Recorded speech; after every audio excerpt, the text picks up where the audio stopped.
Alors, bonjour à tout le monde. C'est un privilège pour moi de vous parler de ce nouveau programme qui me tient à cœur et qui est le langage d'influence. Communiquer autrement, qui est ma marque de commerce au Canada et aux États-Unis, c'est comment pouvons-nous passer notre message pour influencer avec intégrité. Et ça s'applique à toutes les sauces. Ça s'applique que ce soit que vous soyez médecin, que vous soyez ergothérapeute, que vous soyez infirmier, infirmière, que vous soyez homme ou femme d'affaires, ça s'applique tout le temps quand la personne qui a un point de vue opposé au vôtre et vous voulez arriver à une entente, un dénominateur commun, c'est le langage d'influence. Dans mes séminaires en classe, je pose la question « Définissez-moi l'influence personnelle ».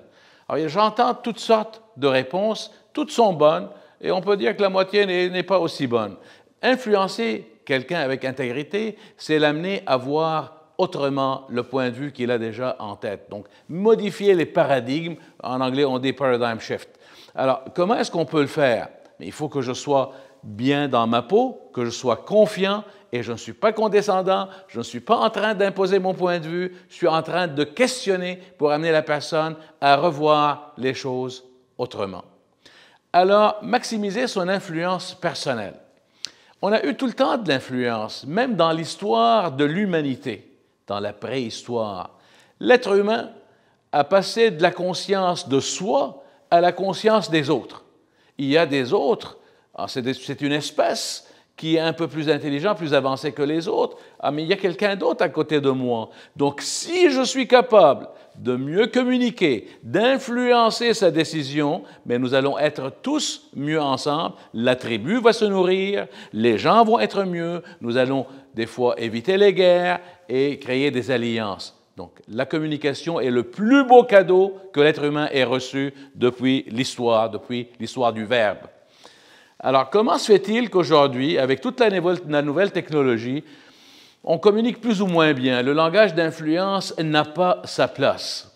Alors, j'ai découvert dans mes recherches, mesdames et messieurs, qu'il y a 4 éléments importants dans l'influence. Il y a 2 qui sont psychologiques à l'intérieur de la personne et 2 à l'extérieur. Les 2 à l'intérieur, c'est dans un environnement, dans un contexte X, comment j'interprète la situation, comment je me ressens à l'intérieur et comment je choisis d'agir et qu'est-ce que je fais. 4 éléments. Souvent, les gens me disent « j'aurais dû donc ». Mesdames et messieurs, il y a un proverbe japonais qui dit « demander peut vous coûter un instant d'embarras et ne pas demander, vous allez rester embarrassé toute votre vie ». Alors, j'espère que vous allez choisir la première option et oser poser les bonnes questions, amener les gens à réfléchir, à voir les choses autrement. Et pour faire ceci, je dois partir du principe, je ne suis pas mieux que toi et tu n'es pas mieux que moi, mais je dois le croire dans chaque cellule de mon être. Le bedon est plus intelligent que le cerveau. Savez-vous pourquoi? Mangez quelque chose qui n'est pas bon pour vous et en dedans de 2 heures, vous allez le laisser aller de n'importe quel des 2 côtés. Nous avons des idées inutiles et nous y tenons mordicus. Flushez-les, l'hygiène mentale. L'hygiène mentale, c'est de re-questionner ses paradigmes, re-questionner ses façons de faire. Donc aujourd'hui, dans le programme, je vais vous montrer l'anatomie du caractère, comment nous pensons être ce que nous sommes aujourd'hui. Et je vous dis tout de suite, l'être humain n'est qu'une grappe de souvenirs et rien d'autre, basée sur des décisions dépassées. Alors, bienvenue à cette session-là et nous allons commencer sans plus tarder avec le premier objectif.